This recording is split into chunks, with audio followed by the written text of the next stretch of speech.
Bon, et ben... Hey Bast, une bière? Ah non, l'apéro c'est après la moto. Mais j'arrive quand même.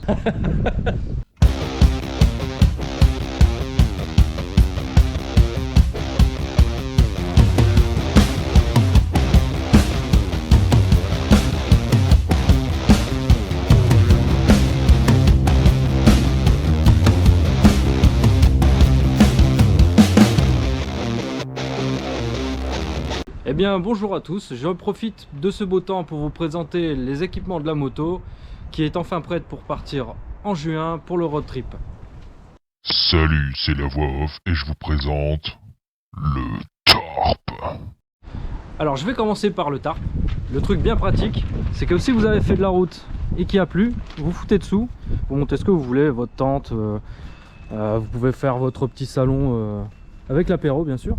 Le plus important, Et même mettre votre moto dessous si vous voulez pas qu'elle prenne la pluie.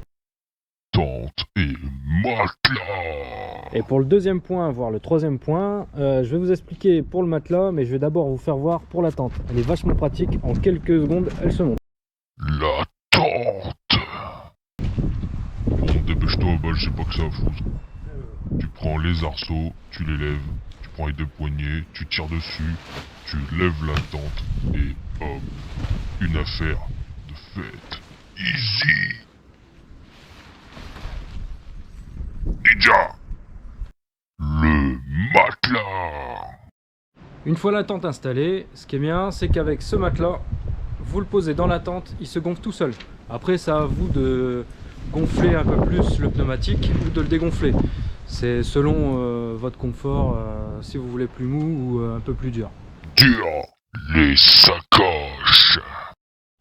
Maintenant, je vais vous parler un peu de mes sacoches qui sont à l'origine des jerrycans que j'ai acheté sur Amazon. Biton, te Je les les a ai offerts. coupés, mis un joint. Bon, c'est pas terrible au niveau du joint, mais à l'intérieur, mes affaires sont fermées dans un sac. Sacoche number one. Alors, ça paraît rudimentaire comme ça, un sac cabas, mais au moins, ce qui est bien, c'est que c'est étanche. Ouais, Et, vite fait. bon, après, ce que je conseille aussi, c'est que si vous partez en montagne, au moins prendre des gants hiver. Ensuite, prendre un gonfleur.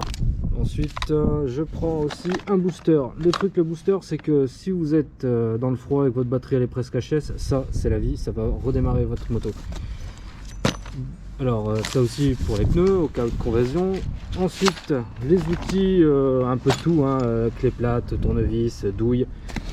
Un truc bien aussi, c'est ça. C'est des petits sachets de silice que vous trouvez dans les boîtes à chaussures. Je vous le conseille, ça m'a déjà servi beaucoup de fois avec l'humidité qui s'accumule dans les sacoches. Au moins si vous avez du matériel électronique dans votre sacoche, vous les mettez à côté et eux ils vont faire le boulot. Et après, ce qui est bien, c'est ça.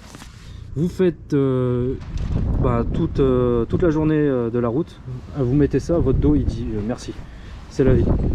Après, pas oublier un câble si vous faites du camping. Ce qui est bien, c'est que bon, dans les campings maintenant, vous pouvez demander à avoir une prise électrique et charger tout votre matos. Donc, ce qui est mon cas, j'ai un drone, une GoPro et un peu de tout. Donc, pour les téléphones et tout ça, c'est bien aussi.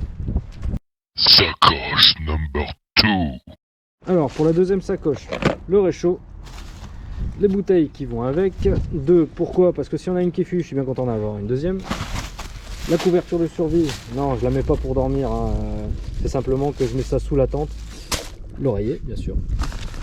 Et la petite lampe qui va bien. Ensuite, faut pas oublier le sac de couchage. La Tomo. Bon, je vous ai pas parlé de ma moto. C'est une Harley Davidson, un 1200. Bon, elle est d'origine, il n'y a pas de stage ni quoi que ce soit dessus. J'ai simplement équipé comme il fallait pour pouvoir partir en road trip. Bon, comme vous voyez, hein, j'ai fait les jerrycans, je les ai coupés, j'ai mis un joint et voilà, ça fait deux sacoches de 20 litres, donc j'ai du 40 litres. Ensuite, j'ai pris un 6 bar, j'ai viré le coussin pour pouvoir poser des paquets ou genre comme j'ai mis tout à l'heure, ma tente ici, le sac de couchage ici et le tarp juste derrière. Ensuite, j'ai mis ça aussi, hein. C'est repose-pied. Ce qui est bien, c'est que sur les longs trajets, je peux poser mes pieds dessus, ou même ça fait guise de crash bar. Le seul problème, c'est que le filtre à air, lui, une fois que j'ai posé mon pied dessus, j'ai mon genou qui est là, dessus et c'est pas très agréable sur une longue distance. Mais bon, ça repose toujours les pieds. T'as oublié le phare LED. Ensuite, j'ai changé la bulle, qui est d'origine un peu plus petite. J'en ai mis une. Et après j'en ai mis une deuxième, enfin ça c'est une Reos. La Reos pourquoi? Parce qu'en fait j'ai mis une sacoche. Et sur cette sacoche là, je mets ma carte bancaire dedans pour les payages. Après j'ai un code lock dedans pour mon téléphone et mes clés. Au moins j'ai rien dans les poches.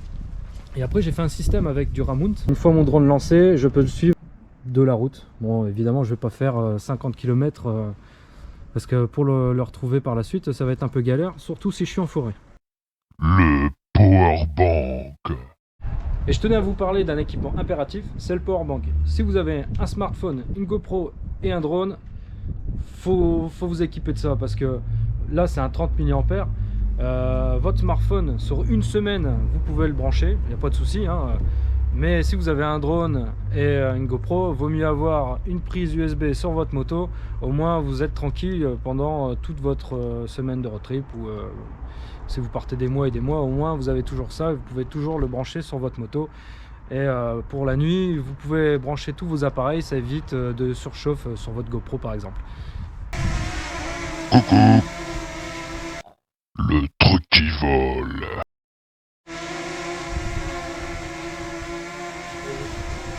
Viens ici! Oh putain! Et voilà mon pote Drony, il fait du bruit, mais au moins il fait des belles prises panoramiques en 4K. Il y a que ça à dire, et c'est mon pote. Qu'est-ce que tu fais? Viens ici, je t'ai dit! Eh ben enfin. Et voilà, nous sommes à la fin de la vidéo. Je pense que j'ai fait le tour d'à peu près tout ce que je devais vous présenter sur mon équipement moto pour mon projet de la route des Grandes Alpes. Maintenant, j'attends avec impatience cette date. Si cette vidéo vous a plu, vous pouvez laisser un pouce bleu, vous pouvez vous abonner si ce n'est pas déjà fait. Ve à tous!